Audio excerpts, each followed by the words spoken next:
Bonjour Boris. Bonjour. Je suis vraiment ravie de vous accueillir sur InPower. C'est vraiment un honneur de vous recevoir et j'ai hâte d'échanger avec vous, surtout après avoir potassé hier vos bouquins. La première question que je pose à tous mes invités, c'est de se présenter de la façon dont ils le souhaitent. Alors, je suis neuropsychiatre, c'est-à-dire je suis un archéopsychiatre, parce que j'ai été diplômé avant 68. Je m'intéresse beaucoup à la résilience, c'est-à-dire c'est des travaux qui sont à la fois biologiques, psychologiques, affectifs et socioculturels. Et c'est un peu ce qui fait mon engagement depuis une quarantaine d'années. Il y a une première question que je voulais vous poser après avoir lu notamment Le laboureur et les mangeurs de vent, qui est votre nouveau livre, et Psychothérapie de Dieu. Donc c'est les deux bouquins que j'ai potassés hier. Vous expliquez que notamment vous avez cherché assez jeune à comprendre le monde et que c'est pour ça que vous avez souhaité devenir neuropsychiatre. Et en fait, c'est vrai que tout de suite, moi je me suis demandé, mais alors pourquoi vous n'avez pas voulu devenir philosophe ? Parce que j'ai l'impression que c'est un peu les philosophes qui essayent de répondre à la question existentielle du sens de la vie. Alors oui, vous avez raison, mais quand j'étais enfant dans les années d'après-guerre, j'entendais autour de moi expliquer la guerre par la folie de Hitler.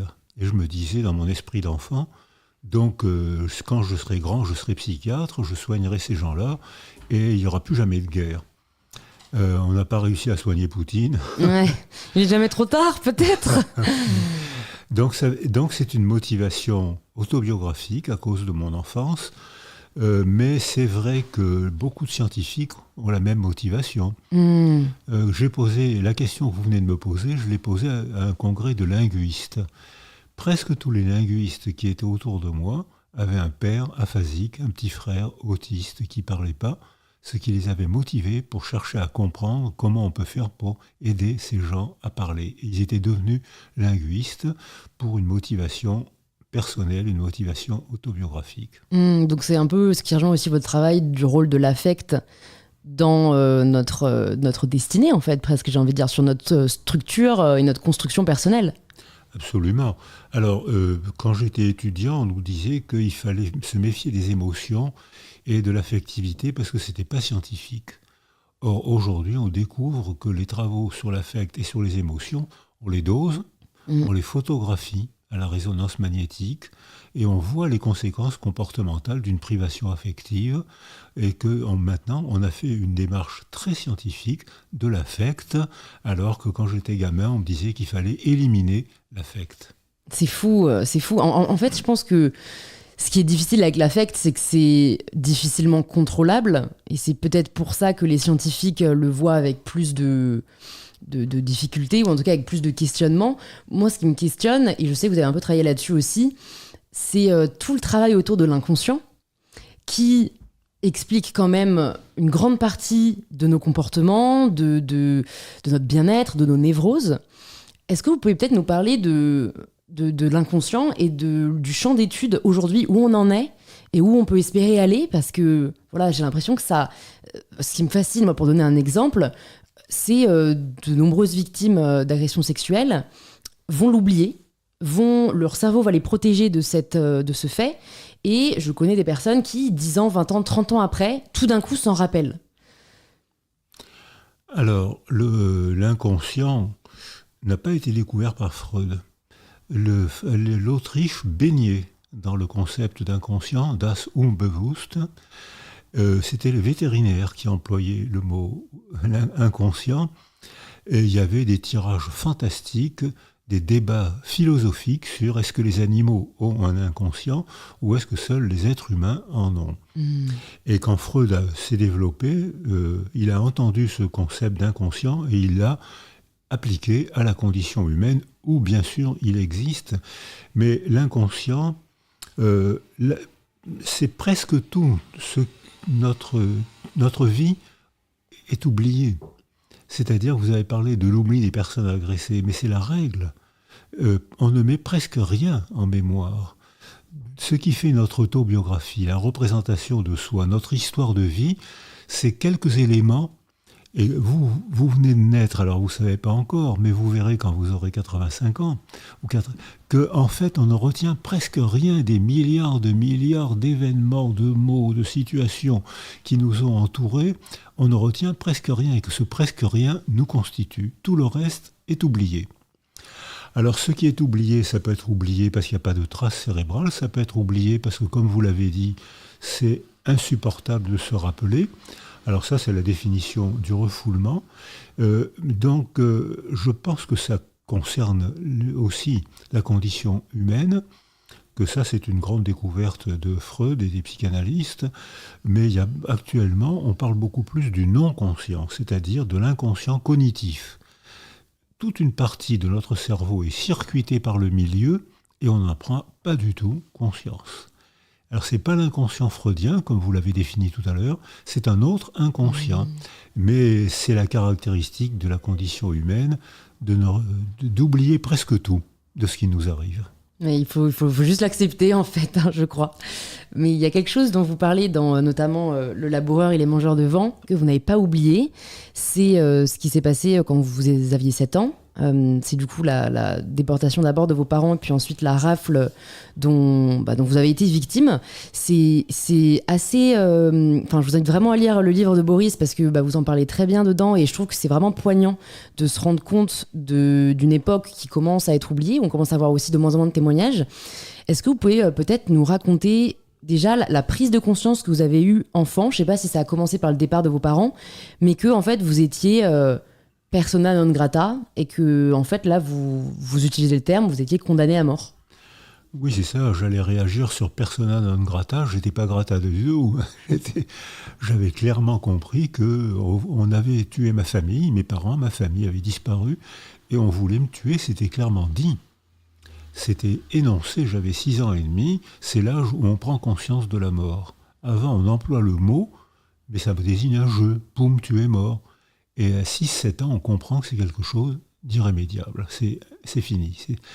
Alors, donc, j'ai entendu ce mot pour mes parents. Ce mot pour mes parents, je l'ai entendu à la Libération, où j'ai entendu une juste qui m'avait recueilli dire à sa fille « Mais tu ne comprends pas ses parents ne reviendront jamais. » Et là, j'ai dû prendre conscience que je ne reverrai jamais mes parents. Auparavant, j'avais déjà compris que c'était clairement dit, on va les tuer, il faut les tuer. Donc, je n'étais pas grata du tout. Et donc ça, vous en avez vraiment... Parce que 7 ans, c'est vrai que c'est l'âge, j'ai l'impression, où on commence à avoir des souvenirs, mais il faut que des faits extrêmement marquants et traumatisants comme ce que vous avez vécu pour vraiment vous en souvenir. Enfin, vous racontez notamment l'évasion. Je crois que c'est dans une synagogue où vous étiez enfermé. Ça, vous vous en souvenez vraiment encore ? Alors, clairement, parce que vous avez dit tout à l'heure, quand on est traumatisé, on oublie. On oublie tout le temps. Et quand on est traumatisé, on a une forme particulière de mémoire. Le centre de la mémoire, c'est une hypermnésie, le centre de la mémoire traumatique. C'est pour ça qu'il y a des syndromes psychotraumatiques. Je ne pense qu'à ça, je vois, il me pointait ce revolver, j'allais mourir. Donc le centre de l'image est hyper précise. Parce que si je fais un geste de travers, il va me tuer. Le flou, l'entourage est flou. Il n'y a pas de mémoire, parce que ça n'a pas de bénéfice adaptatif. Donc la mémoire traumatique, elle est composée de 2 opposés. Un centre hyper précis qui explique le syndrome psychotraumatique et un flou qui n'a pas de fonction et qu'on ne met pas en mémoire. Alors maintenant, pour ce qui est de l'amnésie traumatique, il faut un peu se méfier. C'est que, oui, il y a une amnésie, c'est quand le cerveau est sidéré. Et le cerveau n'est pas tout le temps sidéré. Alors là, quand le cerveau est sidéré, rien n'est engrammé. Mais le cerveau n'est pas tout le temps sidéré. Donc il y a un abus de cette notion de traumatisme oublié. La plupart des traumatismes sont hyper imprégnés, mais de temps en temps, on tombe effectivement sur une amnésie post-traumatique. D'accord.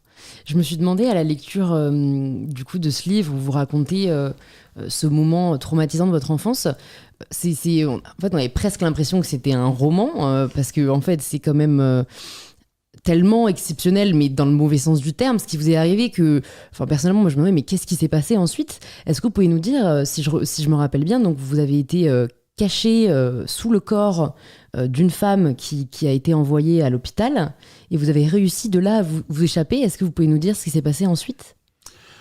Alors, j'avais une hypermnésie de ce que vous venez de dire, mais quand je le racontais après la guerre, les gens éclataient de rire, parce que, comme vous l'avez dit, c'était invraisemblable. Vous avez employé le mot roman, et donc ça m'a fait taire pendant 30 ou 40 ans. Et puis, quand j'ai écrit mon premier livre, en 1982, j'ai été invité sur FR3 Aquitaine, et à ce moment-là, une dame qui écoutait la radio ou qui voyait la télé a dit « Mais est-ce que ça ne serait pas le petit Boris que j'ai aidé à s'évader ?»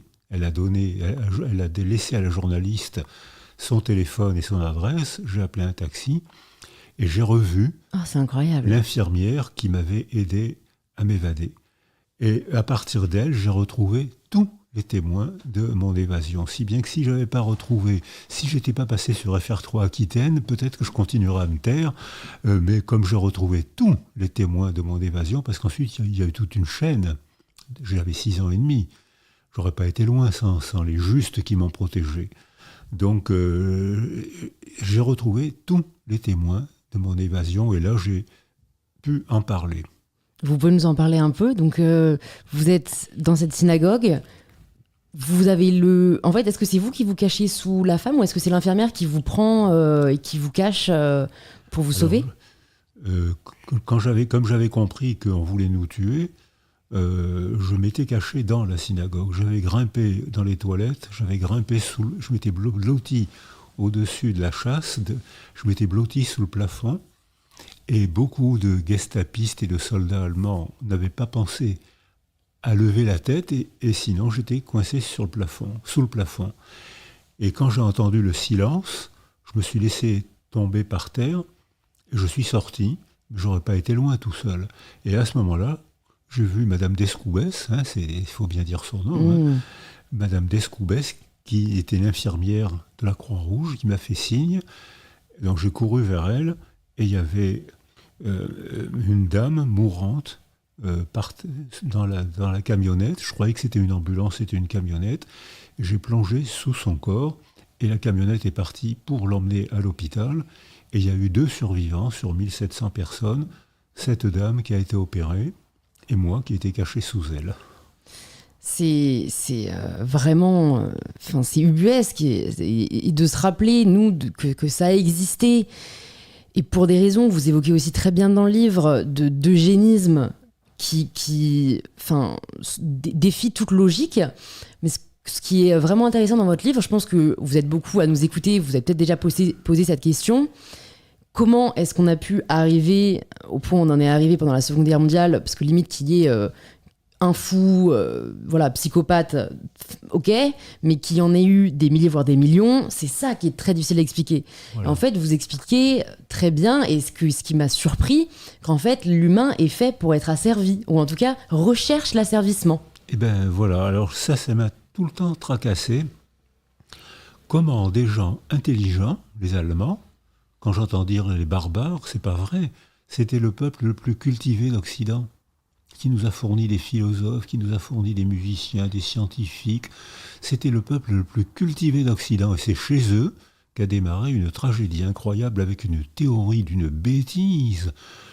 Et je ne sais pas si vous avez eu l'occasion de lire un peu Mein Kampf. Il est difficile à trouver.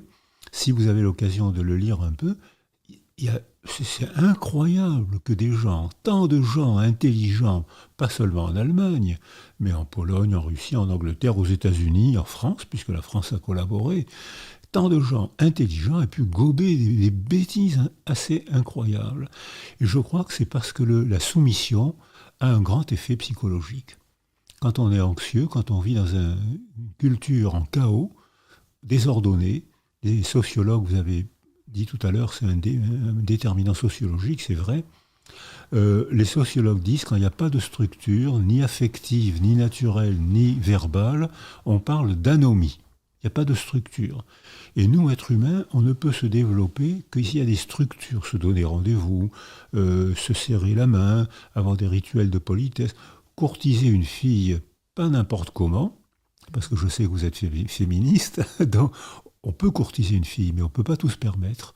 Donc tout ça, on ne peut que l'apprendre. Ça, c'est la culture qui nous donne des modèles, qui nous donne des modèles d'apprentissage. Or, dans une culture chaotique, il n'y a plus de modèle. C'est-à-dire que des rapports de violence. Et à ce moment-là, arrive un sauveur, qui est un escroc culturel, qui dit « Moi, je sais d'où vient le mal, ça vient des Juifs, ça vient des Arabes, ça vient des étrangers, ça vient de qui vous voulez. Votez pour moi et je vais vous sauver. » Et actuellement, sur la planète, regardez un peu le nombre de dictateurs qui ont été élus démocratiquement. Parce qu'il n'y a pas assez de culture. Parce que la civilisation est chaotique. Les gens sont malheureux, ils s'accrochent à tout ce qui flotte. Quand on se noie, on s'accroche à tout ce qui flotte. Ils s'accrochent, un sauveur, un escroc arrive, il se laisse escroquer. Quand j'ai travaillé dans les pays en guerre ou dans les pays en grande difficulté sociale et culturelle, j'ai été stupéfait par le nombre de sectes. Les sectes courent pour faire leur marché quand les gens sont malheureux. Donc il faut s'arranger pour que les gens ne soient pas malheureux. Il faut s'arranger pour faire de la culture pour qu'on puisse se rencontrer, parler, s'amuser, ne pas être d'accord. Ça fait partie de la condition humaine. Les débats démocratiques font partie de notre condition. Et s'il y a ça, on vivra ensemble. Ça ne veut pas dire qu'on sera toujours d'accord, mais on vivra ensemble. Et s'il n'y a pas ça, on sera malheureux et on risque de nous-mêmes, vous, moi peut-être, de voter pour un dictateur. Il y a une phrase que j'ai notée dans justement aussi Le Laboureur et les Mangeurs de vent qui m'interpellait. Voilà, le malheur vient de ceux qui pensent autrement. Vous avez noté cette phrase et donc je me suis vraiment demandé pourquoi a-t-on tant de mal à dialoguer, à accepter les personnes qui ne partagent pas les mêmes croyances que nous. C'est assez dingue quand on y pense. Eh bien, la plupart des guerres sont déclenchées par cette phrase. Les guerres de religion ont été déclenchées par « il ne pense pas comme nous, son Dieu est inférieur au nôtre, donc il mérite la mort ». Il n'a pas fait le chevalier de la barre au XVIIIe siècle, il n'a pas fait un signe de croix en croisant un curé, donc c'était considéré comme un blasphème. Aujourd'hui, quand vous croisez un curé, vous faites un signe de croix. Je souris. Donc on n'y pense même plus. Ouais. Donc il y a un bêtisier du blasphème. Mais le fait, quand on est malheureux, on doit être rassuré par une seule vérité. Et il y a des gens parmi nous qui aiment douter, qui aiment se décentrer. Tiens, il, elle a dit ça, mais lui, elle a dit autrement. Ça m'intéresse. Je vais m'enrichir en lisant 2 livres différents, en rencontrant 2 cultures différentes, en comparant 2 religions différentes. Ça va m'amuser, ça va m'étonner, parfois ça va m'irriter, mais c'est intéressant de penser qu'il y a plusieurs manières d'être humain. Et à ce moment-là, on devient tolérant, c'est-à-dire que je ne vois pas où est le crime de ne pas faire un signe de croix quand on croise un curé, je ne vois pas où est le crime d'être musulman, ou je ne vois pas, c'est leur culture, c'est sa culture, il n'y a pas de crime du tout.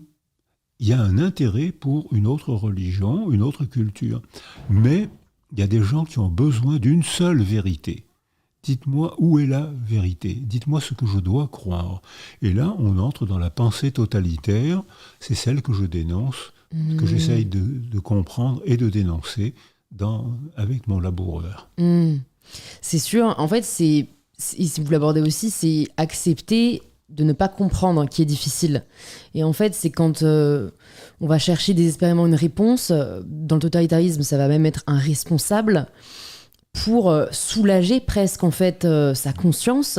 Oui. Et c'est comment faire, je ne sais pas si c'est utopique de demander, mais comment faire pour accepter de ne pas comprendre justement, pour se dire en fait je ne sais pas, et je sais que moi-même j'en suis victime, je cherche toujours à comprendre les choses alors que parfois on ne peut pas les expliquer. Mais vous avez raison, c'est très difficile de dire je ne sais pas. Et maintenant que je suis médiatisé, en grande partie grâce à vous, maintenant que je suis médiatisé, beaucoup de gens me posent des questions dans des domaines où je n'ai pas de compétences. Et il m'arrive de répondre, je ne sais pas. Et il y a des gens qui prennent ça très bien. Ah, il se reconnaît, il est modeste, il reconnaît. Je n'ai pas de mal à reconnaître, je ne sais pas. C'est pas difficile. Mais il y a des gens qui veulent avoir des certitudes, parce que la certitude est tranquillisante. Le doute invite à l'exploration. Elle a peut-être raison, peut-être qu'elle n'a pas raison. Le doute invite à la lecture, au voyage. Tiens, dans cette culture, c'est comme ça, mais dans cette culture, c'est autrement. Tiens, lui m'a dit ça, mais elle m'a dit autre chose. Donc, ça invite à l'exploration. Alors que la certitude, oh, je suis tranquille, je sais où est le bien, je sais où est le mal. Je suis tranquille, mais si l'autre ne pense pas comme moi, il m'insécurise. Donc, j'éprouve son désaccord comme une agression. J'appelle la police. C'est un blasphémateur. Il faut qu'il se taise ou qu'on le mette en prison. Et c'est comme ça que démarrent les régimes, les pensées totalitaires. Est-ce que vous pensez que c'est fatidique, j'ai envie de dire? Est-ce que c'est le lot de l'histoire que de rencontrer des phases de paix puis de retomber en phase de guerre? Est-ce qu'il y aurait un moyen de ne pas retomber dans les excès et puis les dérives dans lesquelles on est tombé auparavant? Parce qu'il y a cette phrase, cette maxime populaire, l'histoire se répète. Et on n'a pas envie d'y croire, mais j'ai l'impression que voilà, le contexte actuel donne de plus en plus raison à cette réalité. Donc comment faire pour ne pas retomber dans les écueils, voilà, c'est le terme que je cherchais, dans les écueils du passé? Alors vous avez dit, il y a eu des moments de paix et des moments de guerre. Il y a eu énormément de moments de guerre très cruels.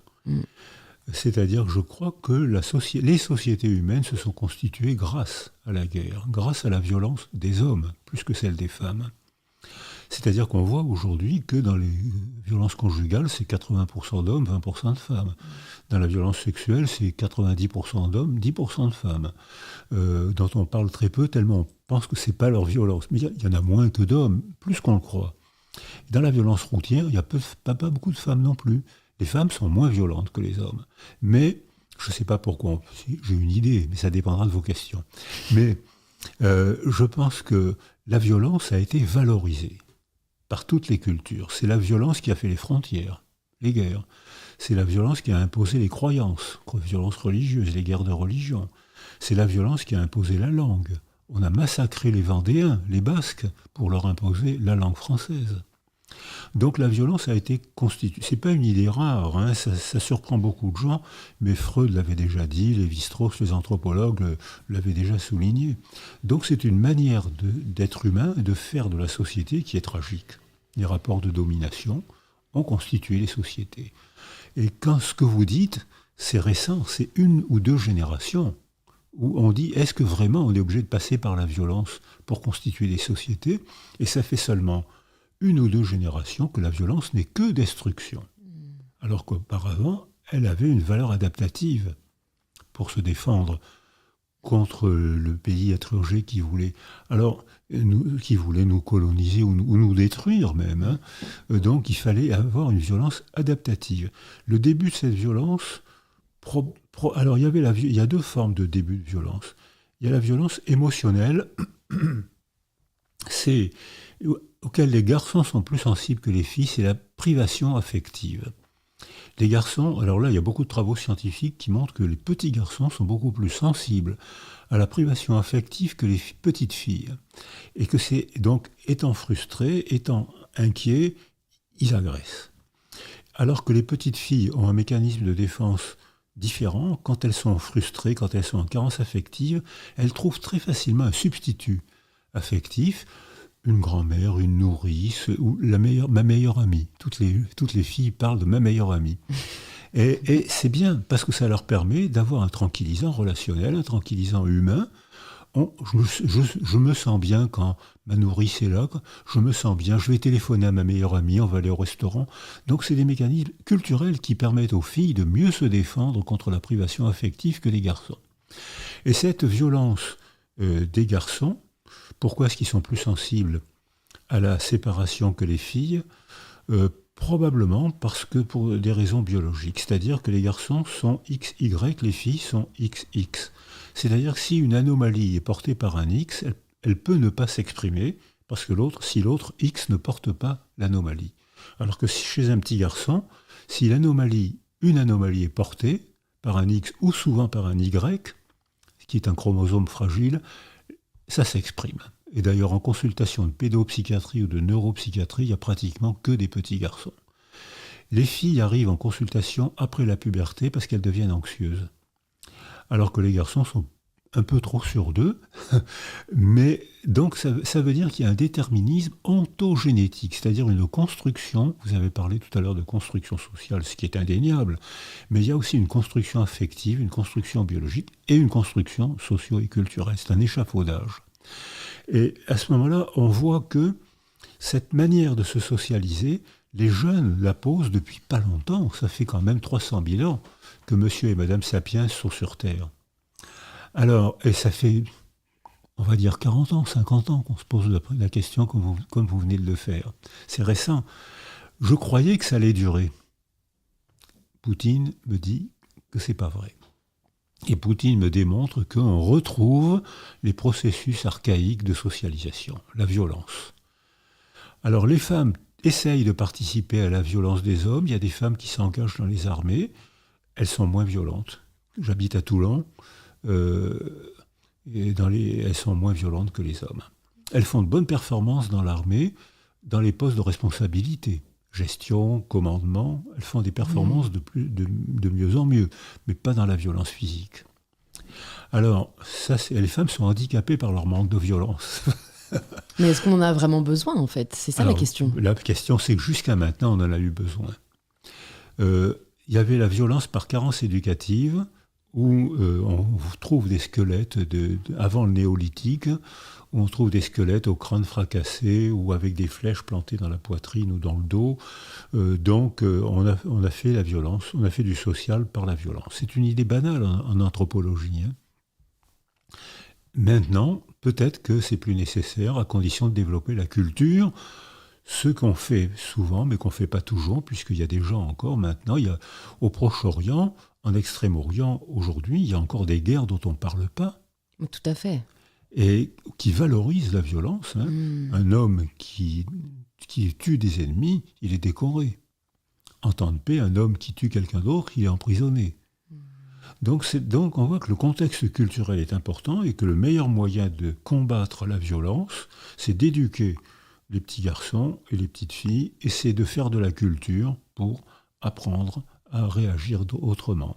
Et puis, c'est provoquer des réflexions, comme vous le faites. Grâce à vous, et je rebondis sur ce que vous nous dites par rapport à la petite enfance. Et ce que vous venez de nous dire, j'avais relevé aussi une citation dans le livre, il est désormais prouvé que les privations affectives provoquent des altérations cérébrales. Donc en fait, j'avais envie de rassurer toutes les personnes qui peut-être ont eu une privation affective étant enfant. Donc voilà, quand tout ne se passe pas comme prévu, en fait j'ai deux questions. C'est la première, déjà, donc oui, quand tout ne se passe pas comme prévu, quand on est enfant, comment on peut essayer de devenir résilient, qui est un concept que vous avez beaucoup travaillé, dont on va parler. Et une autre question que je me pose quand même, et j'ai hâte d'avoir votre avis là-dessus, j'ai quand même observé autour de moi que les personnes ayant eu une enfance difficile, ou en tout cas, ils ont dû faire face à de l'adversité, qu'elle soit sociale ou affective, sont des personnes qui ensuite ont, entre guillemets, plus d'hargne, de faire leurs preuves et donc de se faire une place dans la société et peut-être plus envie de réussir.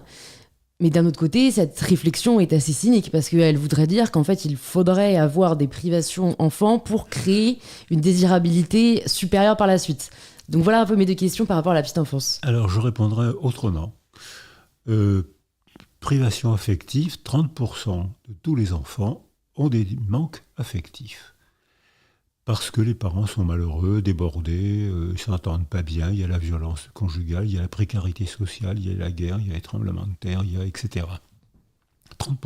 70% des enfants n'ont pas de privation affective, se développent bien et n'ont pas besoin de la privation affective pour être créatifs ou pour être agréables à vivre. C'est même au contraire, c'est beaucoup plus facile pour eux.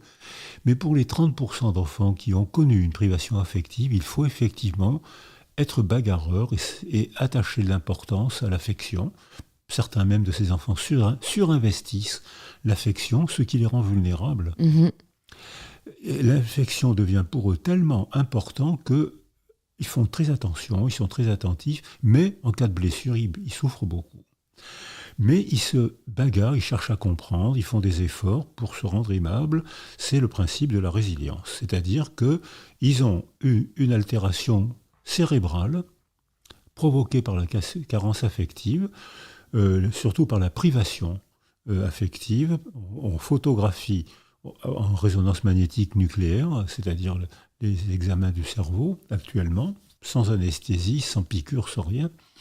On photographie et on voit qu'un enfant privé de relations affectives a 2 lobes préfrontaux atrophiés, le circuit limbique de la mémoire et des émotions atrophiés, et au contraire, il a une hypertrophie de son amygdale rhinencéphalique qui est le socle neurologique des émotions insupportables. Donc, si on les laisse tout seuls, ça va donner, comme vous l'avez dit, des psychopathes. C'est ce qui se passe dans certains quartiers où les parents sont en difficulté. Dans certains quartiers où il n'y a plus de culture, on voit réapparaître les rapports de violence, qui sont des violences explosives, parce que les garçons, plus que les filles aussi, mais moins que les garçons, ont acquis une dysfonction cérébrale provoquée par le malheur des parents. Le traitement, c'est qu'il faut que les parents ne soient pas malheureux. C'est facile. N'est-ce pas? Mais il y a une autre forme de violence, c'est celle à laquelle vous m'avez invité de parler tout à l'heure, c'est les gens qui se soumettent à un seul récit pour prendre le pouvoir. Je sais où est la vérité, je vais vous l'imposer. Et ces gens-là, les Allemands, cultivés, pour prendre le pouvoir, vivant dans une culture où le pouvoir était la valeur majoritaire, ces gens-là ont acquis, mais c'est vrai aussi pour les religions, c'est vrai pour l'idéologie, c'est vrai pour les théories économiques. Je sais où est la vérité, je vais vous l'imposer. Et là, on entre, comme on disait tout à l'heure, dans le langage totalitaire. Donc, quand les carences affectives sont fréquentes, elles touchent 1 enfant sur 3, si on ne fait rien, ils vont souffrir, certains vont se débattre, la plupart vont échouer. Si on les entoure, si on leur donne des conditions culturelles de rencontrer, pour moi le sport fait partie de la culture, de jouer au foot, d'aller au cinéma, de se disputer après un film parce qu'on n'est jamais d'accord, mais on rencontre des gens, on établit des liens affectifs et on voit que les troubles neurologiques disparaissent de mois en mois. C'est-à-dire que la relation fait disparaître la dysfonction cérébrale. C'est vrai pour la vie quotidienne s'il y a de la culture. C'est vrai en psychothérapie si des gens veulent tenter une aventure psychothérapique, mais donc ça veut dire que c'est résiliable. C'est une vraie question et je trouve qu'on l'aborde peu au final, la question de la résilience. On est assez laissé, on est assez livré à soi-même après une épreuve difficile. Comment vous l'avez personnellement vécu et si méthode il y a, est-ce que vous avez remarqué des comportements qui peuvent être utiles, voilà, que ce soit après la mort d'un proche, que ce soit après une épreuve particulièrement difficile, comment est-ce qu'on peut se relever du mieux qu'on peut? Donc c'est par la culture, si je comprends bien. Est-ce qu'il y a... L'affection et la culture. L'affection et la culture. Ok. Et est-ce que c'est comme ça que vous l'avez ressenti aussi après, vous étiez orphelin, en fait, à 7 ans, quoi? Alors j'étais orphelin, j'avais réussi à échapper à la mort, je ne pouvais pas en parler parce que les gens riaient. C'est la définition du déni, ce qui n'est pas le refoulement. Vous m'avez invité à parler du refoulement tout à l'heure. Là, c'est le déni, c'est autre chose. Je sais que ça a existé, mais c'est pas important, c'est pas grave. C'est pas être orphelin, c'est pas grave. Alors, il y a des gens, au XIXe siècle, on disait que les orphelins il fallait pas s'en occuper. J'ai entendu ça il y a quelques années dans les pays arabes, où il ne faut pas s'occuper des enfants nés hors famille, ou des enfants orphelins. Donc ça veut dire que là, on a eu des discussions, des désaccords. Avec les psychologues et les médecins, on était totalement d'accord, mais assez paradoxalement, avec les juristes, on avait des désaccords. On leur disait, il faut s'occuper de ces enfants, et les juristes, la majorité des femmes, nous disaient, non, ce sont des enfants du péché, il ne faut pas s'en occuper. Et nous, on leur disait, mais si vous ne vous en occupez pas quand ils sont enfants, si vous ne les éduquez pas, vous allez vous en occuper quand ils seront adolescents. Ils deviendront délinquants, il y aura une majorité de garçons. Donc, c'est pas un bon placement. Et on sait maintenant que plus on s'occupe de la petite enfance, moins on a besoin de s'occuper de plus tard. Les Norvégiens ont même fait un calcul un peu cynique, et pourtant je crois qu'il est vrai, c'est que $1 consacré à la toute petite enfance, c'est $8 économisés à l'adolescence. Donc Donc c'est un investissement, comme vous l'avez voilà, très c'est un justement investissement. dit. C'est cynique, mais je crois que c'est vrai. C'est- Alors, ça veut dire aussi que il faut débattre, il faut s'expliquer, il faut avoir des preuves. Il ne faut pas parler en l'air, il ne faut pas avoir une vérité contre une autre. Mhm. Il faut argumenter. Et pour argumenter, il faut développer une démarche scientifique et philosophique. Anna Arendt, qui m'a beaucoup inspiré pour ce livre, Anna Arendt donne des tas elle ne donne pas de conseils, mais elle explique comment on peut, en prenant confiance en soi, on peut finir par ne pas se laisser embarquer dans un délire collectif. Le nazisme, pour moi, c'est un délire collectif. Mm. Et beaucoup de gens intelligents se sont laissés, en France aussi, hein, la France a collaboré, donc, mais parce qu'ils ont perdu leur accès au jugement intérieur. Ça, l'obéissance apporte tellement de bénéfices, on sait où est la vérité, on n'a pas besoin de faire d'efforts, il suffit de suivre. C'est très gai. Les régimes totalitaires, il y avait mon souvenir d'enfant pendant la Seconde Guerre mondiale, c'était une très grande gaieté. Les restaurants étaient pleins, les théâtres étaient pleins, les femmes s'habillaient au maximum elles faisaient la fête. C'était une très grande gaieté. Les autres souffraient en cachette, mouraient en cachette. La mort était honteuse, la souffrance était honteuse. On retrouve ça aujourd'hui chez les femmes agressées sexuellement. Elles ont honte parce que ce n'est pas une image belle d'elles-mêmes qu'elles donnent, et elles vont difficilement au commissariat. Mm. Donc, parce que c'est une image triste d'elles-mêmes. Et souvent, on remet leur question, leur réalité en doute. Donc, Voilà, tu as dû le provoquer. Mm. Mais c'est encore vrai, mais beaucoup moins qu'il y a une génération où c'était la règle. Hein. Maintenant, c'est encore vrai, mais beaucoup moins. Donc, ça veut dire que quand on est chassé de la société, c'est difficile d'en parler. Sauf par le détour de l'œuvre d'art. Ce que je ne peux pas te dire parce que ça me donne une émotion trop forte, et parce que j'ai peur que tu ne me crois pas, ou parce que j'ai peur de te faire du mal si tu es ma fille. J'ai peur de te faire du mal en racontant ce qui m'est arrivé. Voilà le père à qui c'est arrivé. Je me tais. Mais je peux en parler. Va voir ce film, lis ce livre, et on en parlera. Et la fille, très rapidement, comprend que le comédien, c'est mon porte-parole. Que le héros du roman, le roman met en roman imagination mon œil, il met en imagination ce qui m'est arrivé. Et là, l'émotion est maîtrisée, Parce qu'on on maîtrise distance, et on ouais. peut en parler. C'est pour ça d'ailleurs que les traumatisés parlent en souriant de leur trauma avec leurs petits-enfants, alors qu'ils ne peuvent pas en parler avec leurs enfants. Parce que les petits-enfants, c'est délicieux d'être grand-père ou grand-mère. Ça vaut aussi pour délicieux d'être une petite fille. Moi, j'adore mes grands-parents. C'est vrai que c'est un lien particulier. J'ai l'impression qu'on n'a que les avantages et pas les inconvénients. Mais bien sûr. Ils viennent, on fait la fête, on se dit des mots d'amour, c'est délicieux.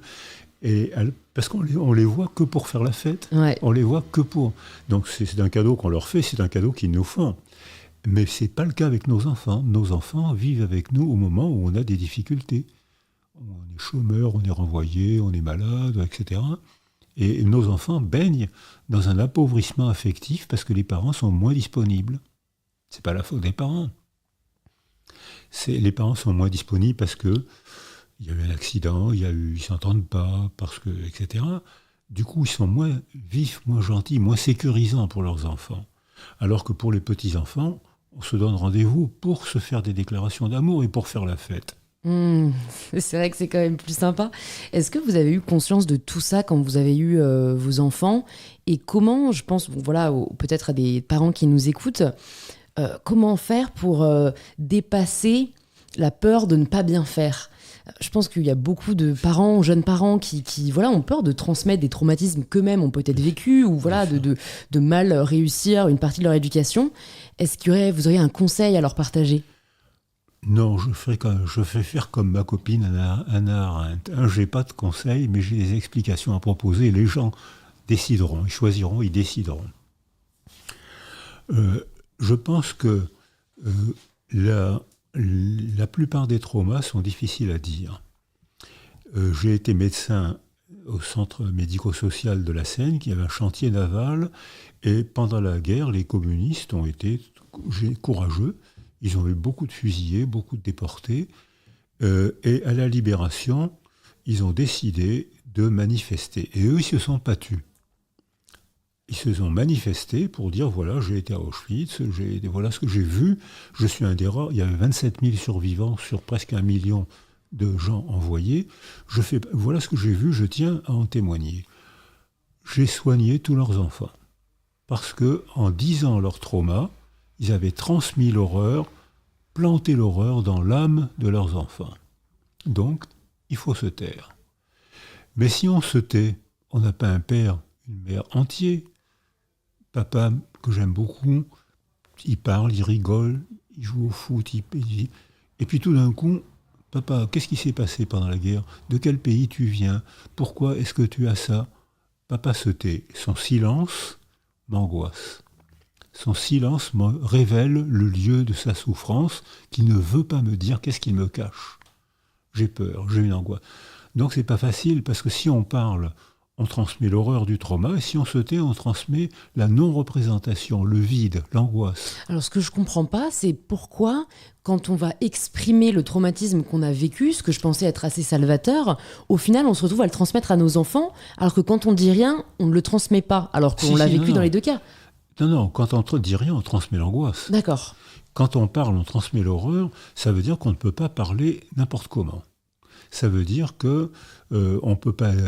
J'ai eu des tas de patients, le père a parlé, et ces patients, les enfants de ces hommes traumatisés, les enfants m'ont dit j'ai commencé mon syndrome psychotraumatique le soir même, tellement ils avaient vécu dans l'horreur du père.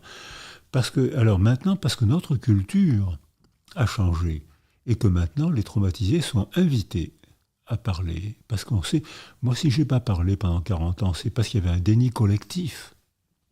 C'est parce que la culture ne me croyait pas.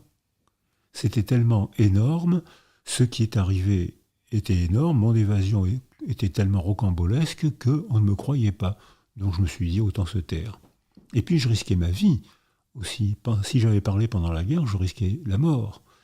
Donc la culture ayant changé, la culture disant, à ce moment-là, on invite les blessés à la parole, soit en public, soit en psychothérapie, mais ce n'est pas obligatoire, les gens choisissent. Hein.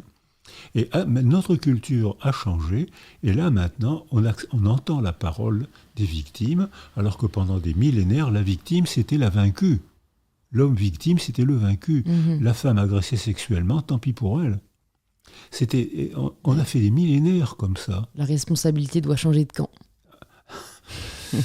C'est ce que disent les féministes, mais je crois que ça ne marchera pas, parce que les pervers ne sont jamais coupables.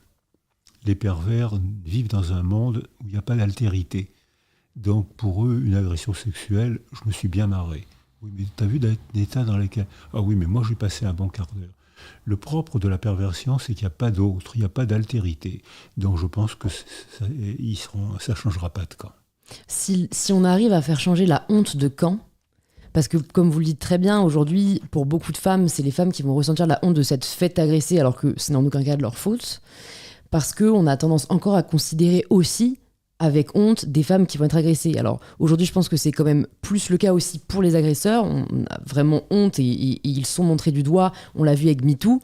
Mais je pense que si on arrive vraiment dans une société où les femmes arrivent à ne plus avoir honte de ce qui leur est arrivé et au contraire à transférer cette honte là où elle vient, peut-être que ça fera réfléchir à deux fois, vu qu'apparemment ils ne réfléchissent pas, ces hommes qui agressent, parce que, comme vous l'avez dit aussi, dans le schéma de la virilité, la honte ne fait pas non plus bon ménage, dans le sens où ils ne veulent pas avoir cette image d'eux-mêmes. Aujourd'hui, cette image ne les dérange pas parce qu'ils se le voient comme quelqu'un, je sais pas, de profiteur ou comme un playboy. Si on arrive à leur faire voir la réalité de qui ils sont en commettant ces agressions, après, voilà, c'est peut-être aussi...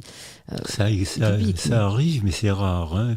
Freud, les psychanalystes disent il faut culpabiliser les pervers. Alors là, ils ont honte, là, ils reconnaissent, mais ça arrive. C'est rare. Moi, je pense que plutôt que de punir, plutôt que de faire honte, je crois qu'il faut éduquer et développer la culture. Éduquer les petits garçons et les petites filles, leur apprendre à s'exprimer autrement que par des cris ou par la violence. C'est une question d'éducation où l'affectivité joue un grand rôle et c'est une question de culture. Le cinéma doit montrer le monde intime Totalement. d'une femme agressée de façon à ce que... Il y a des femmes qui agressent sexuellement. J'ai eu à accompagner des femmes pédophiles, des mères incestueuses. Elles sont beaucoup moins nombreuses que les hommes. Mais il y en a. Oui, totalement. C'est les deux.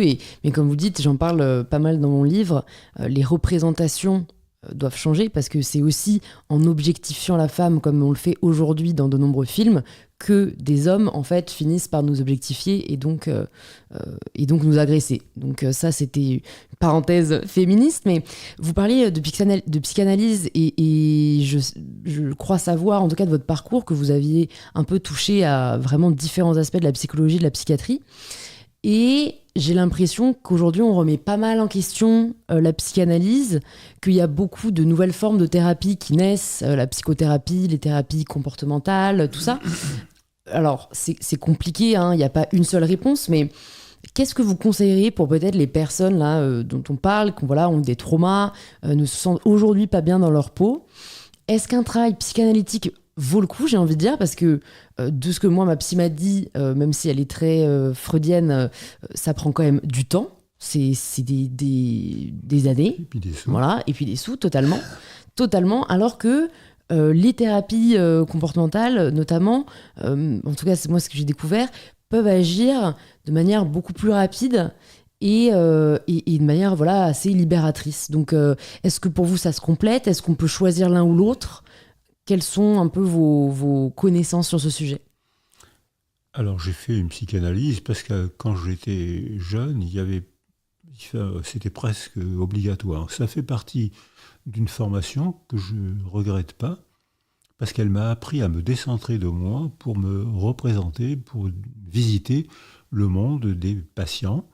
Et donc, ça a été une formation que je ne regrette pas. Mais la psychanalyse ne convient pas à tout le monde.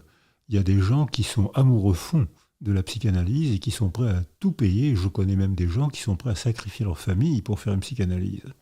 Tellement ça leur plaît de comprendre eux-mêmes, de se découvrir. La psychanalyse qui a été, selon moi, une grande découverte, avant Freud, quand quelqu'un souffrait, c'était le mauvais œil. C'est-à-dire c'était le voisin qui lui avait envoyé le mauvais œil, c'était Dieu qui l'avait puni, les gens étaient complètement déresponsabilisés. Si tu souffres, c'est que quelqu'un t'a empoisonné l'âme. Alors que depuis Freud, on dit si tu souffres, il y a un moyen de comprendre ta souffrance et il y a un moyen d'y échapper ou d'en faire quelque chose. Là, c'est la phrase de Jean-Paul Sartre. Fais quelque chose de ce que la vie a fait de toi. Donc, la découverte freudienne a été l'ouverture du continent du dedans. Une nouvelle manière de penser qui a marqué le 19e siècle, le 20e siècle. Donc ça, merci Freud, merci la psychanalyse. Mais après, dans les années 60, et surtout après mai 68, on a vu apparaître des dogmes psychanalytiques, des chapelles psychanalytiques, une cinquantaine de chapelles psychanalytiques différentes, se haïssant et se faisant des procès, ce qui n'est pas la preuve d'une grande paix intérieure. Et là, la psychanalyse s'est dévalorisée. C'est-à-dire qu'il y a eu des sectes où les gens se détestaient parce qu'ils ne respectaient pas le même dogme. Il y a eu la même chose pour les religions. Les protestants ont payé très cher le fait de ne pas être tout à fait d'accord avec les catholiques. Donc je pense que ça rejoint ce que vous m'avez invité à dire tout à l'heure. Dès l'instant où on pense qu'il y a une seule vérité, on arrive à un langage totalitaire. Et la psychanalyse, qui a été une découverte, un changement de conception de l'homme au XIXe siècle, à la fin du XXe siècle, est devenue dogmatique. Et là, elle s'est disqualifiée et beaucoup de gens ont été attirés par les psychothérapies brèves qui conviennent à certains, qui marchent souvent. Les évaluations sont difficiles à faire. Elles sont souvent trafiquées. Pourquoi ? Pour prêcher cette paroisse ? Voilà. Donc, je me méfie beaucoup de ces évaluations. Et pourtant, je sais que j'ai des patients, j'ai des amis qui ont fait des thérapies brèves et qui s'en trouvent très bien.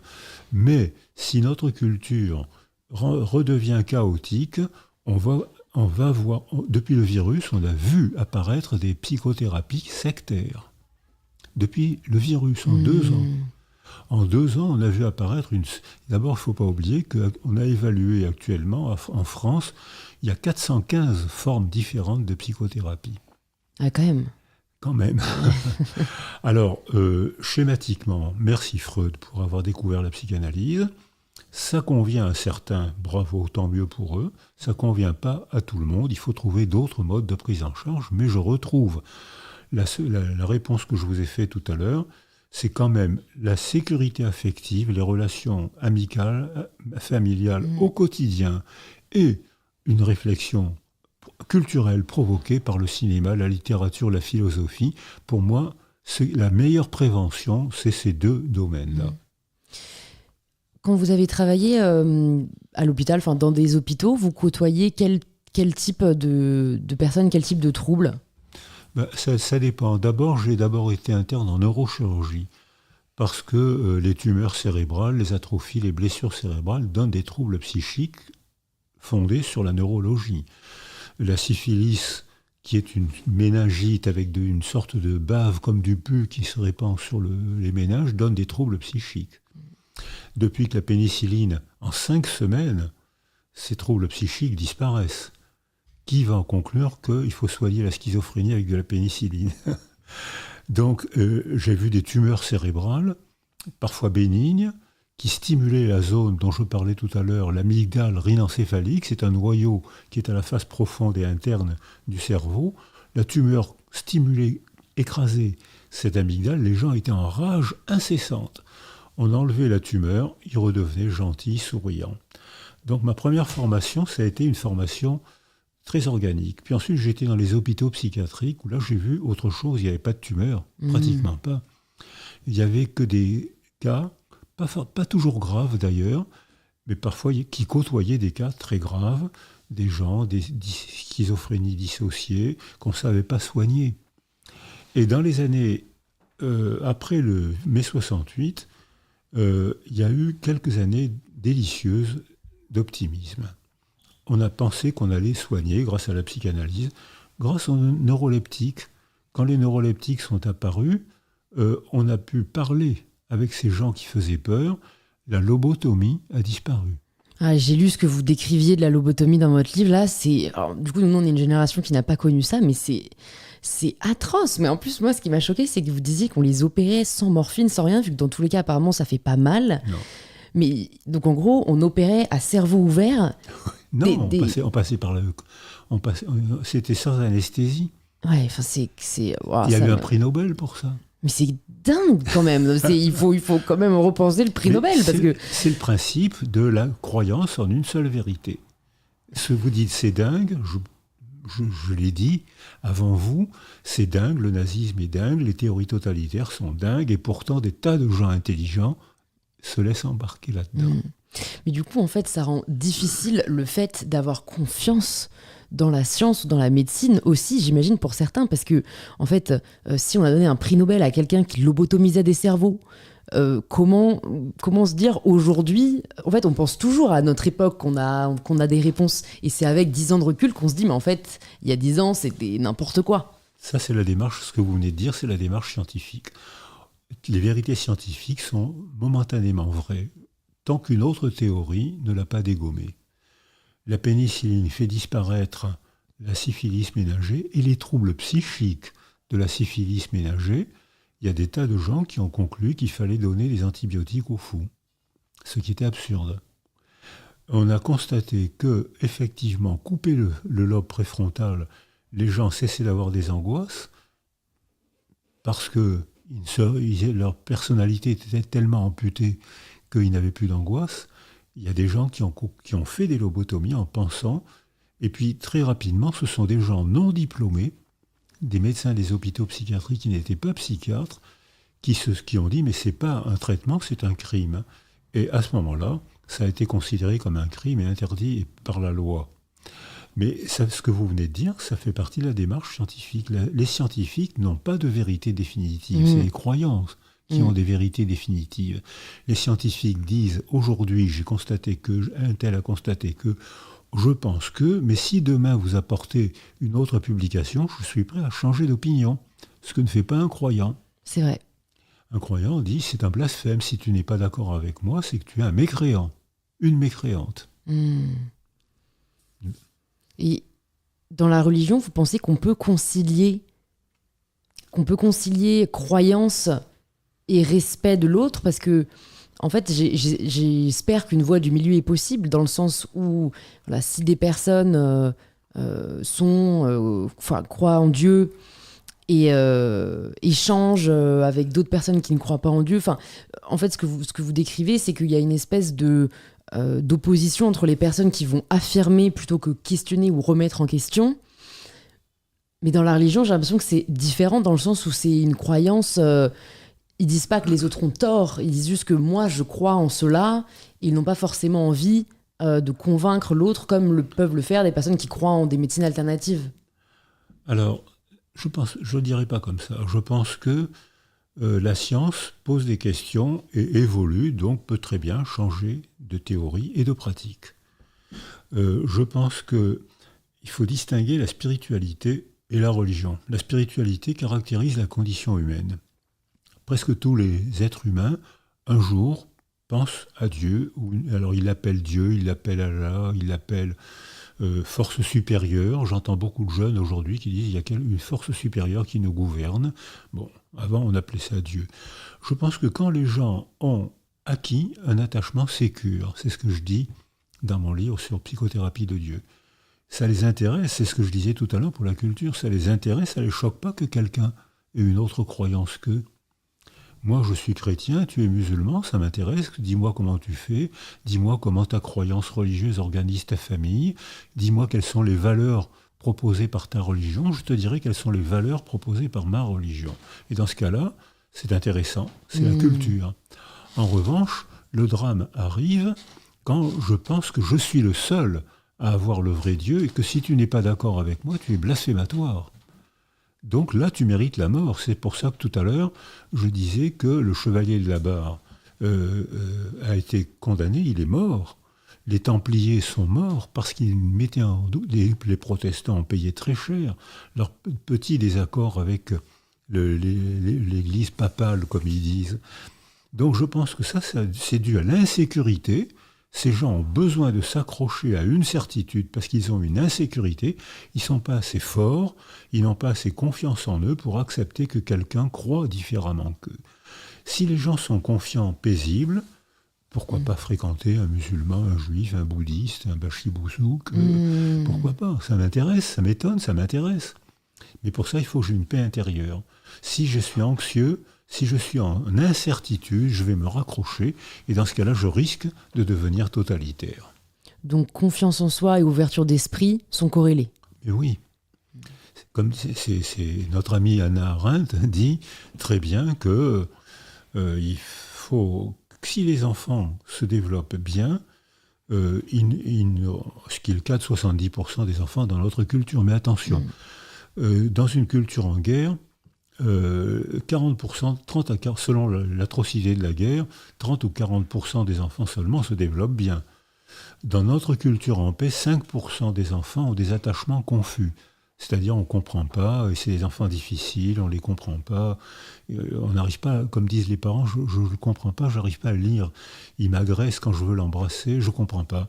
Donc 5% dans une culture en guerre, c'est 25 à 30%.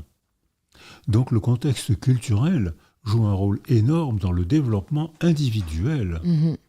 Donc si on veut qu'il y ait de moins en moins de gens totalitaires, il faut améliorer la culture, il faut qu'on joue à découvrir d'autres religions, d'autres cultures, d'autres philosophies.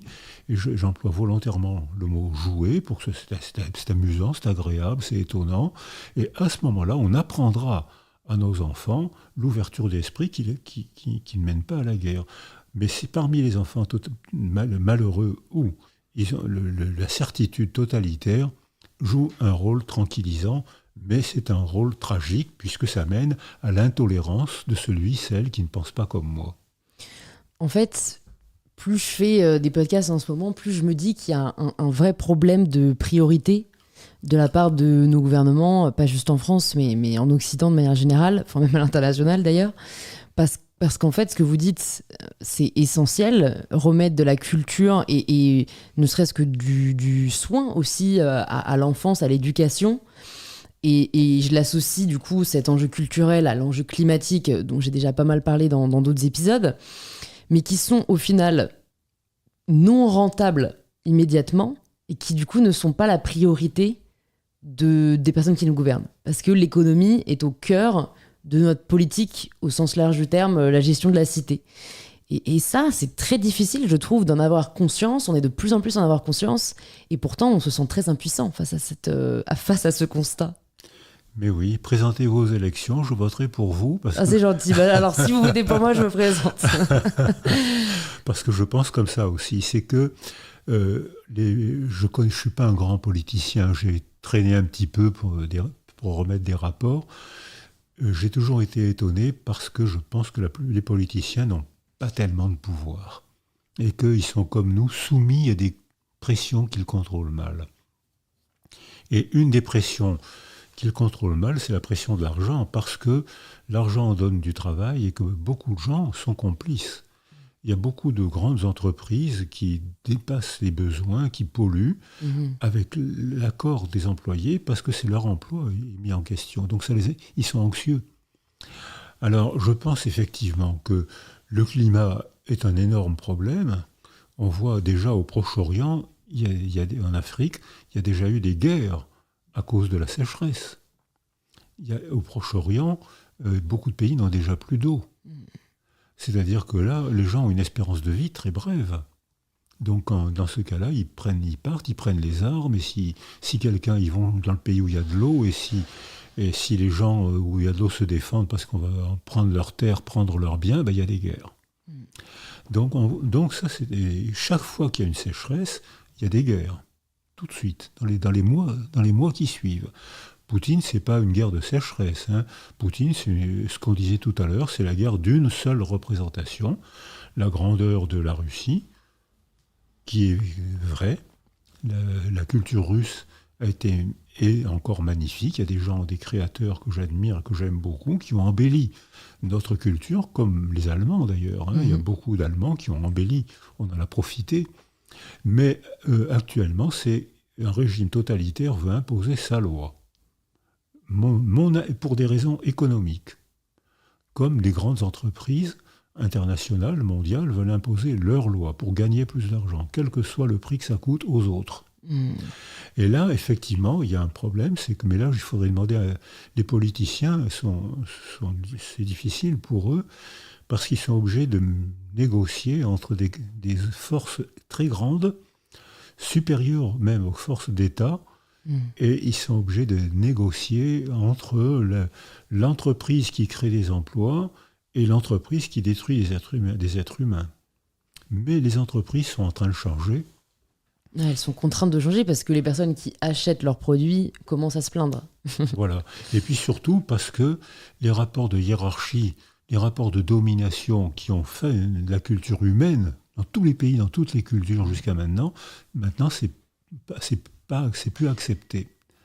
Donc ça veut dire que les entreprises, la hiérarchie, l'entreprise Charlie Chaplin, celui qui domine et puis qui domine et qui fait taire tout le monde, et puis les hommes qui passent des vies entières à faire un geste stéréotypé, maintenant c'est moins accepté. Donc les entreprises, par bonheur, sont en train d'évoluer, et maintenant elles attachent beaucoup d'importance au bien-être des employés, et il y a des tas d'aménagements qui fait que même ça, l'industrie va changer. Mais peut-être qu'on la payera plus cher aussi. Et puis surtout, on voit que les jeunes, là, sont en train de préparer une réforme, une révolution culturelle. C'est que nous, on considérait qu'en haut de la hiérarchie des valeurs, il y avait faire une famille et avoir un métier. Et de plus en plus de jeunes aujourd'hui pensent que faire une famille, c'est trop coûteux. Beaucoup de jeunes. Ou alors c'est trop risqué. Moi j'ai fait un sondage récemment sur Instagram, j'ai demandé à ma communauté, je suis majoritairement suivie par des femmes, si elles souhaitaient avoir des enfants ou non. Et il y avait à peu près 65% de oui et 35% de non ou de je ne sais pas. Mais c'était pour beaucoup lié à la question climatique et à la question de, en fait, je ne vais pas faire des enfants si c'est pour laisser, si c'est pour leur laisser un monde avec l'incertitude qu'on connaît aujourd'hui, quoi.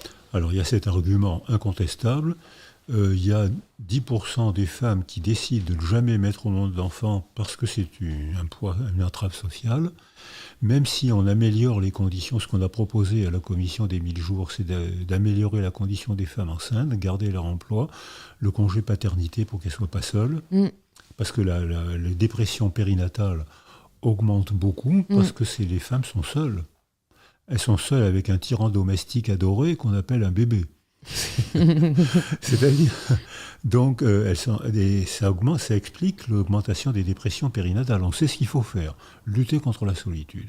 Qui va lutter contre la solitude? Le mari, le père, la famille, la culture, les copains. C'est pas toujours le cas. Et et puis surtout, on voit que de plus en plus de jeunes décident de ne pas tout consacrer à la réussite professionnelle. Beaucoup de jeunes disent « mais moi je vais me contenter de très peu ». Même aux États-Unis, on voit qu'il y a un décrochage des jeunes qui ne veulent plus, comme leur père, travailler 16 heures par jour et ne pas... Le chef de famille napoléonien, 1804, Napoléon... Du Code civil. Code civil, nomme les hommes chefs de famille. Et les femmes soumises à leur mari. Voilà. Et les femmes, non. Et les femmes soumises à leur mari. Si, parce qu'elles ont signé par contrat en l'épousant qu'elles se soumettaient à lui. Obéir. Donc, mais les hommes chefs de famille n'étaient jamais dans leur famille. C'est les femmes qui faisaient tout. C'est les femmes qui géraient les familles. Et beaucoup de femmes n'étaient pas malheureuses de faire ça. Tout à fait. Donc la culture est en train de changer. Mais le prix du fonctionnement de la famille, c'était que les hommes travaillaient 15 heures par jour et que les femmes ne pouvaient pas devenir des personnes. L'aventure, l'épanouissement personnel d'une femme n'était pas pensé. Une femme devait se consacrer à son mari, à ses enfants. Ouais, c'était sacrifié pour les autres, entre guillemets, et pour certaines ça leur convenait, mais pour d'autres c'était subi, pareil quoi. Pour les hommes. Quand les hommes travaillaient 15 heures par jour au fond des mines, 6 jours par semaine, j'ai soigné des hommes qui ne voyaient pas la lumière du jour pendant tout leur travail, qui donnaient tout leur salaire à leurs femmes. J'ai soigné des hommes mourant de silicose. Ils étaient descendus à la mine à l'âge de 13-14 ans. Ils savaient qu'ils avaient une chance de mourir à 45-50 ans de silicose et de donner tout leur salaire à leurs femmes. Donc ce que vous dites pour les femmes est incontestable. Je crois qu'on peut le dire pour les hommes aussi. On ne peut pas le dire pour les 4%, 5% d'aristocrates, où là on avait l'image caricaturale de la phallocratie. C'est-à-dire qu'ils décident tout et on le sert. Mais c'était 4% de la... Ouais. Avant l'ère industrielle, c'était 4% de la population. Les grands aristocrates, les grands bourgeois et les grands prêtres. 5%. Puis quand l'industrie s'est développée, les femmes sont devenues ouvrières, elles ont échappé à la loi du père ou à la loi du prêtre, et comme elles gagnaient leur vie, et comme il y avait des cités ouvrières, elles ont gagné leur liberté en travaillant. Et là, elles ont dit, je veux bien avoir un enfant avec celui-là, mais pas avec celui-là. Et elles ont introduit l'amour dans le mariage, alors qu'avant, le mariage était un contrat social. Et même la maternité, pendant très longtemps, on ne demandait pas leur avis aux femmes, elles devaient mettre au monde des garçons, de préférence à des filles, parce que les garçons faisaient la guerre et travaillaient 15 heures par jour au fond des mines. Et on sacrifiait. Et aussi parce que c'est eux qui étaient héritiers. Donc c'est eux qui héritaient. Oui, c'était la conséquence de faire la guerre. C'était la conséquence. C'était tout un système de pensée qui était mis en place parce que la violence était socialisante. Mais maintenant, les jeunes ne veulent plus que la violence soit socialisante. Je prie qu'ils aient raison, mais il n'y a pas loin de chez nous, il y a un gars qui est en train de penser que la violence peut être socialisante et qu'on peut s'emparer des pays voisins pour profiter de leur richesse. C'est ce qu'on a fait avec l'Afrique, hein. C'est ce qu'on a fait avec la colonisation. C'est vrai, et on a beaucoup moins parlé, et Ça vaudrait le coup d'avoir un podcast. Je serais preneuse de vos recommandations, peut-être de personnes qui peuvent venir sur InPower pour en parler. J'ai quelques dernières questions pour vous. Il y a un mythe déjà que j'avais envie sur lequel je voulais vous questionner. On entend un peu la croyance populaire. On n'utilise que 10% de nos facultés cérébrales. J'imagine que c'est faux, mais voilà, je voulais voir avec vous d'où ça vient. Et même si on n'utilise pas que 10%, à mon avis, on n'utilise pas forcément tout notre potentiel. Et comment faire justement pour peut-être exploiter un peu plus nos facultés cérébrales? Mais bien sûr.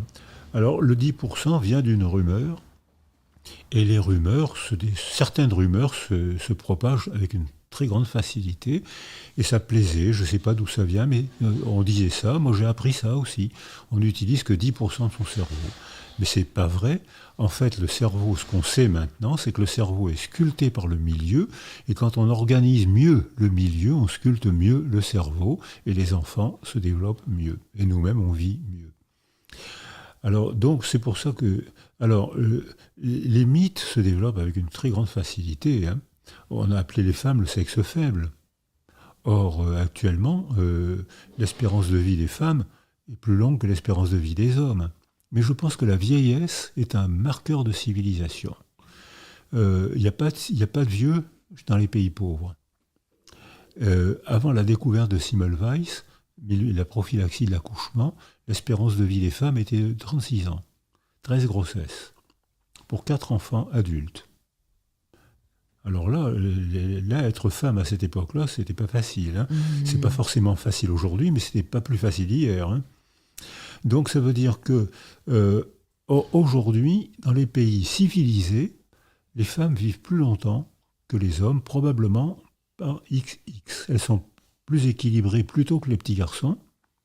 Elles sont plus stables physiquement et neuropsychologiquement, mieux que les garçons et avant les garçons.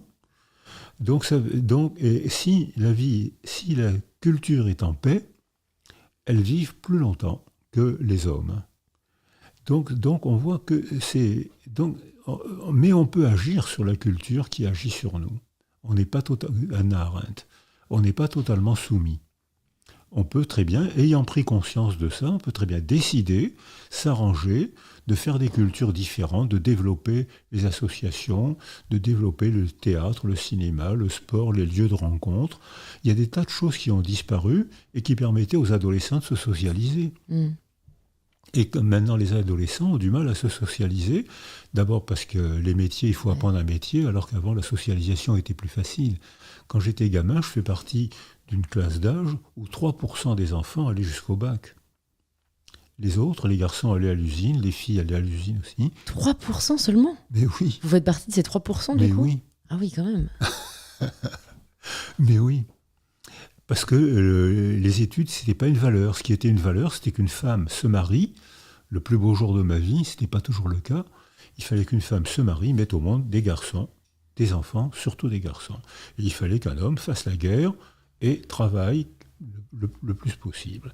Ça, c'était l'enjeu de la société. Ça ne veut pas dire que les hommes buvaient beaucoup. Donc la violence conjugale était peut-être encore plus grande qu'aujourd'hui.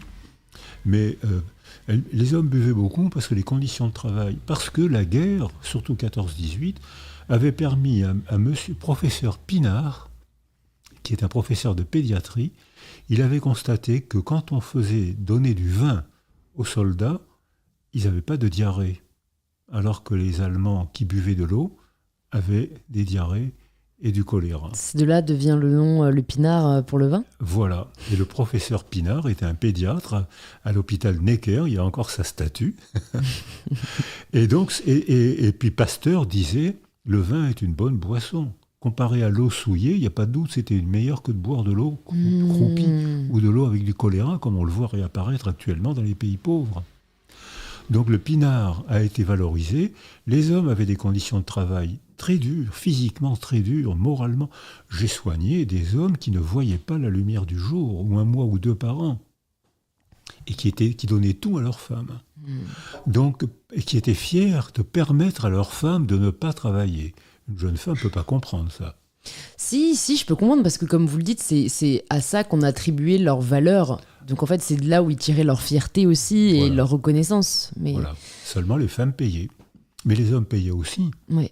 Mais non, c'est un système qui ne servait personne, finalement, à part les 4%. Oui. Mais non, mais ça permettait la survie. Parce que sinon, on était massacrés, ça permettait de faire des pays, ça permettait de faire des cultures, ce qui n'est plus le cas aujourd'hui. Enfin, j'espérais que ça serait plus le cas aujourd'hui. N'empêche que on a fabriqué des sociétés grâce à la violence et on a payé tous très cher. Il y a une question, alors un peu tirée par les cheveux, mais je vais quand même vous la poser, que j'étais obligée de vous poser après avoir lu Psychothérapie de Dieu.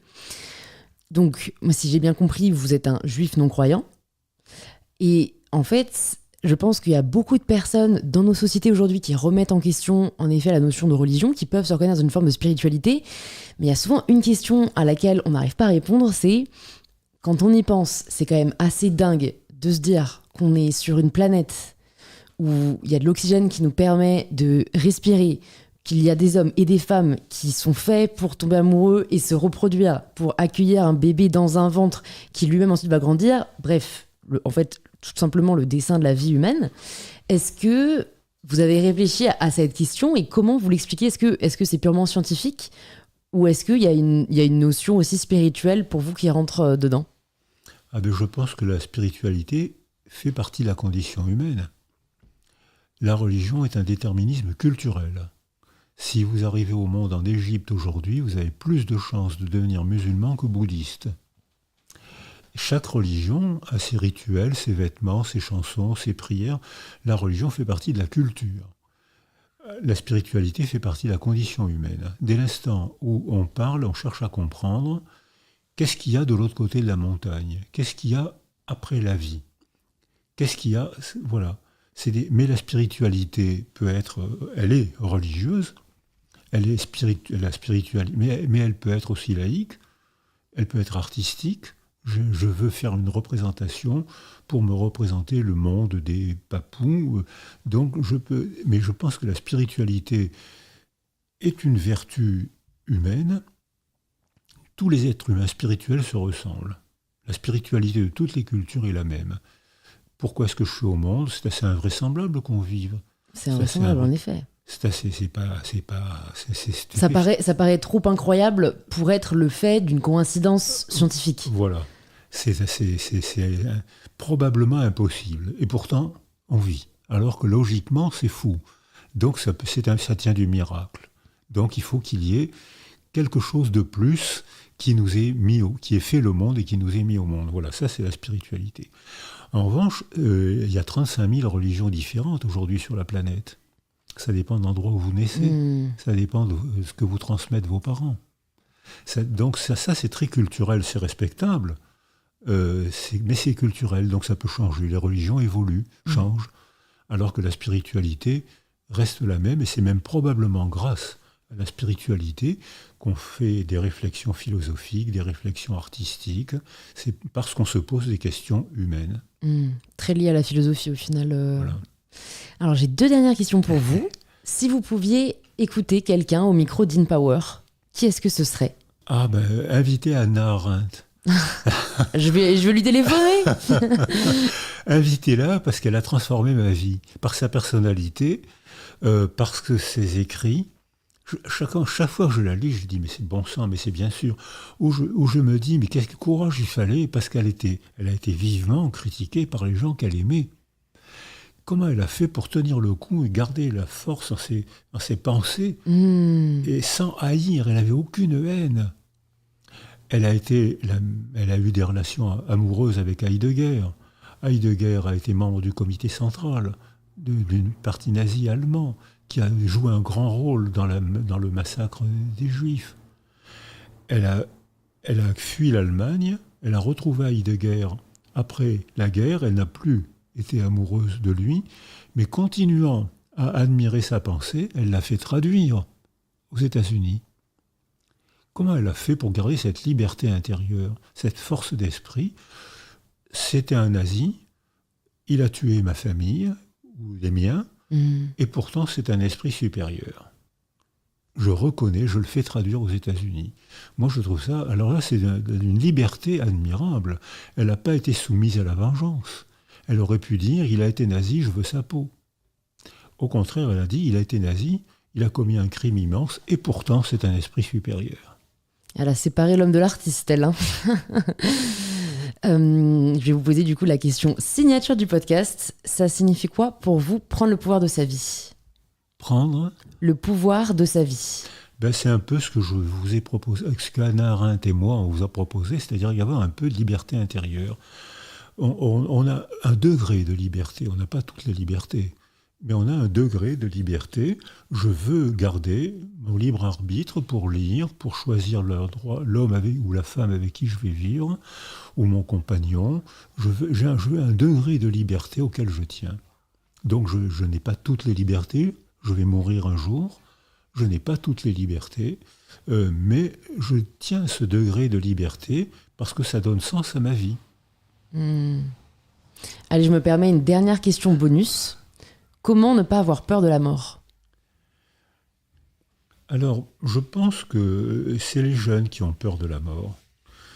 Et les vieux, quand la mort approche, on s'y accoutume.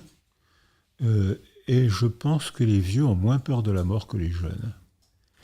Parce que, puis en plus de ça, la représentation du temps pour les âgés est différente. Quand on vieillit, on pense à ce qu'on a fait, c'est long. On a une longue représentation du temps. On pense à ce qui se passera après notre mort, c'est-à-dire ce que deviendront nos enfants, nos petits-enfants. Et si on est croyant nous-mêmes, qu'est-ce qu'on va devenir après notre mort ? J'ai rencontré sœur Emmanuelle quelques jours avant sa mort. Elle n'était pas anxieuse.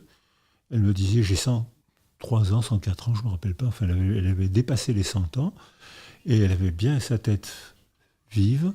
Et elle me disait, vu mon âge, je vais enfin savoir. C'est-à-dire que pour elle, l'après, la mort, c'était autre chose, une autre forme de vie. Elle n'était pas anxieuse du tout. Alors, je crois que les jeunes, en revanche, qui sont toujours au sprint, eux sont anxieux. Parce qu'ils vivent au sprint, et qu'est-ce que je vais faire ? Ils ont le vertige de la non-représentation. Le vide déclenche une vertige. S'il n'y a pas de culture, s'il n'y a pas... La religion remplit le vide de la mort, avec des récits, avec des objets, avec des sépultures. Les Égyptiens ont consacré toute leur culture au trépas, à la mort. Les chrétiens ont embelli les campagnes avec les chapelles et les cathédrales. C'est-à-dire que la préoccupation de la mort a donné sens à la vie. Et les âgés, je crois, certains bien sûr ont des paniques anxieuses parce que c'est un passage, comme disaient les Égyptiens, angoissant, mais moins que les jeunes qui, eux, ont des véritables paniques anxieuses déclenchées par l'angoisse de la mort. Lire, je pense que ça peut aider. Et lire vos livres, du coup, que je me permets de rappeler. Donc, Le Laboureur et les Mangeurs de Vent et Psychothérapie de Dieu, qui sont tous les deux parus chez Odile Jacob. Merci beaucoup, Boris, pour ce très bel échange. J'ai été ravie de vous recevoir et puis j'ai hâte de continuer à lire vos ouvrages. Merci de m'avoir invité.